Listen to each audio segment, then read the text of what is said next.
Chapter 3. A Fierce Fight. Rebecca bolted upright, her heart pounding hard with the sudden shock of being awakened. In the dim moonlight, she could see Celinda sitting up in bed, her nightclothes wet with sweat. She was shaking all over. Ever since the raid on their home, Celinda had suffered terrible nightmares. At first, they had tormented her almost every night. Gradually, they had become less frequent, but they still haunted Celinda, especially when she was tired or worried. Rebecca put her arms around her sister and felt her thin ribs heaving. "All is well," Rebecca soothed her. "We're safe." Celinda began to cry with great wrenching sobs.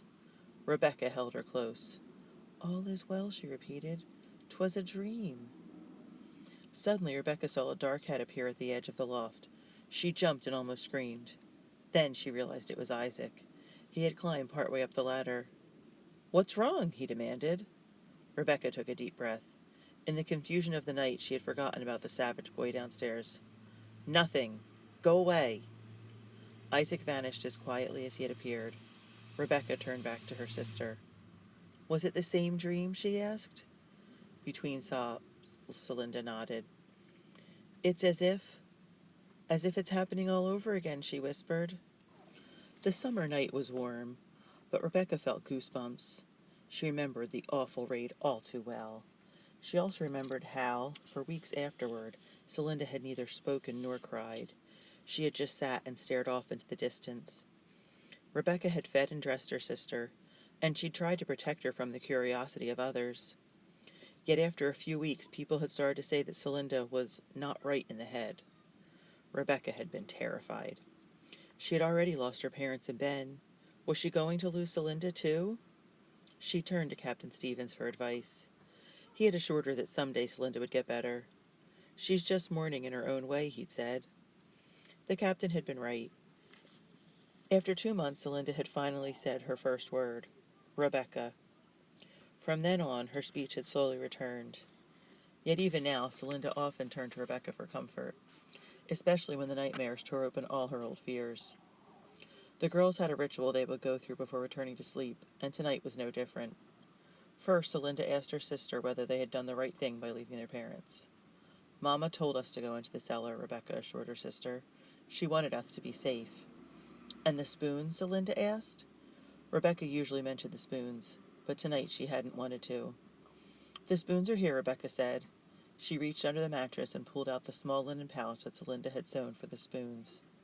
Rebecca took the spoons out of their pouch and handed them to her sister. "See," she said, "they're safe." Celinda touched the cold silver and was reassured. As Rebecca tucked the precious pouch back under the mattress, she felt an ache of sorrow. She remembered her mother's parting words. "Keep these," Mama had said as she had given her the spoons, "and watch over your sister." "I may not be able to keep the spoons," Rebecca thought, "but I'll not let the Cutters take away Celinda." "Mama, Papa, and Ben are going to come back to us someday, aren't they?" Celinda asked, calmer now. "Of course they're coming home. Mama promised they would." Rebecca always tried to say this in a confident way. Yet she herself worried. Will they really come back? "And you'll never leave me?" Celinda persisted. "Never," Rebecca replied. "I promise." At last Celinda was satisfied, and she fell asleep. Rebecca stayed awake. Something was gnawing at her. Something was out of place. At last she realized what it was. As he'd climbed up the ladder, Isaac had said, "What's wrong?" Isaac does speak English, Rebecca realized. He's been hiding it. What else is he hiding? And why? The next day, the girls were up at dawn to do their chores. Rebecca felt tired and irritable. Her mood was not improved by the sound of Isaac snoring in his curtained corner. It's one thing for the widow to sleep through the morning. She's old and sick, Rebecca thought. But why should he lie abed? She pulled up one of the blankets that curtained Isaac's bed and tied it so it would stay opened. "It's morning," she announced briskly. "Time to shake a leg." Isaac opened his eyes briefly, then turned over to face the wall. "Maybe we should let him sleep," Celinda suggested. "Humph," Rebecca muttered. She busied herself making their breakfast of cornmeal mush. She worked loudly, banging pots at every opportunity.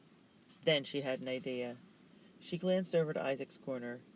With a look of horror on her face, she cried out, Celinda, look! A snake is crawling next to that boy's foot! Isaac looked down toward his foot, then abruptly turned back to the wall. Where? Celinda asked, her voice full of concern. I don't see it. Never mind, Rebecca told her sister. I was just testing him. She turned toward Isaac. I know your secret.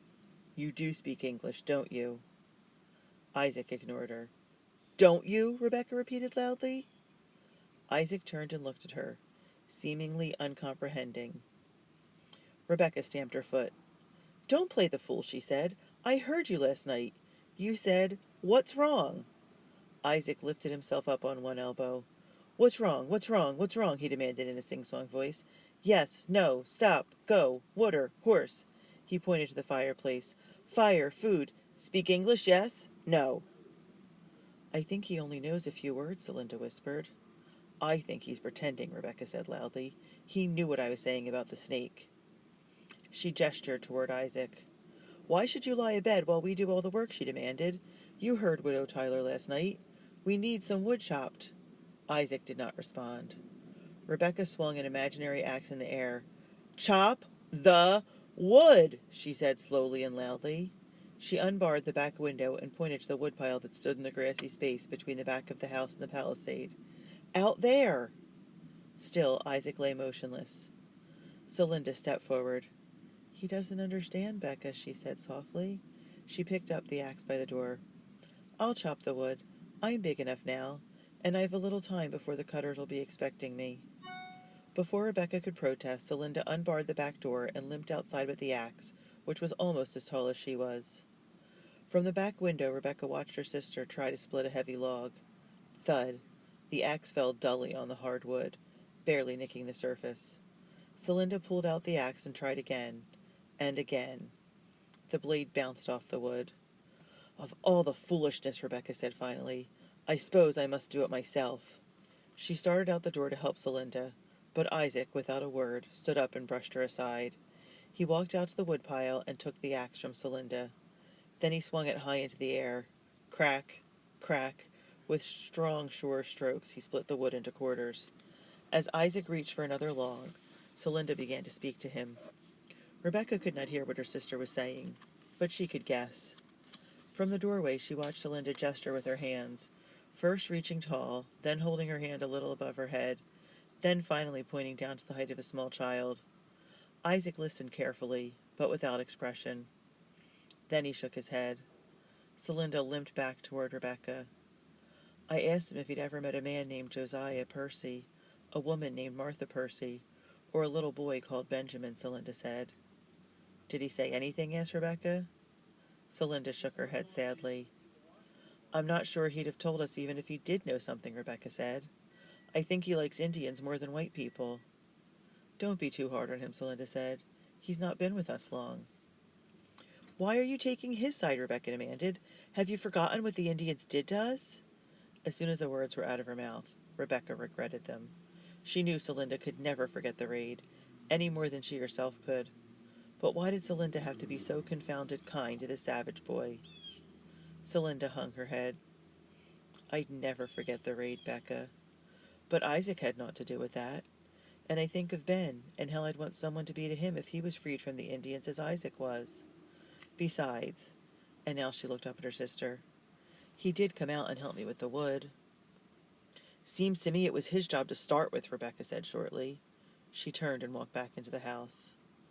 Isaac continued to work on the log pile as the sisters finished their chores.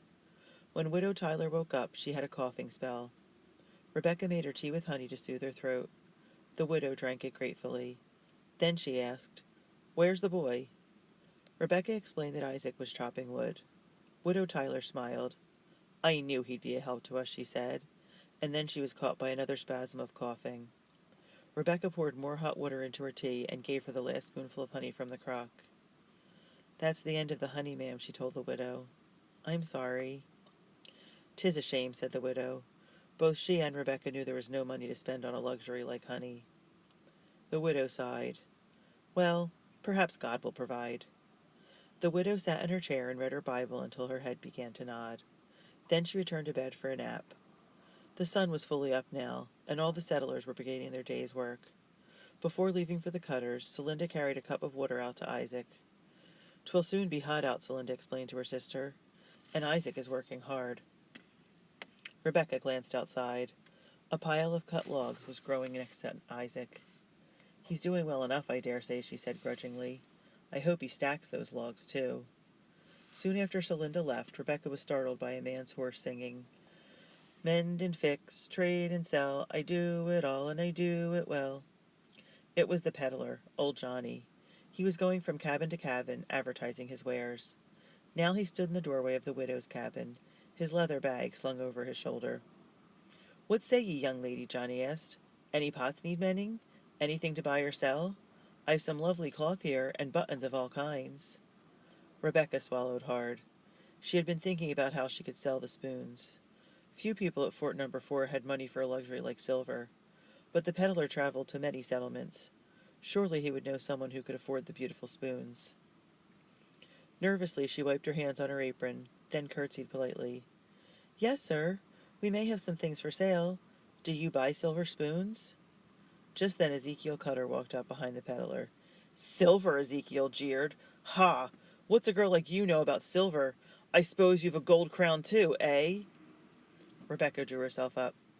"The Cutters aren't the only family in this fort with fine things," she said. "Besides, Ezekiel, I wasn't talking to you, was I?" Ezekiel touched his hat mockingly. "Well, excuse me, Miss Fine Lady.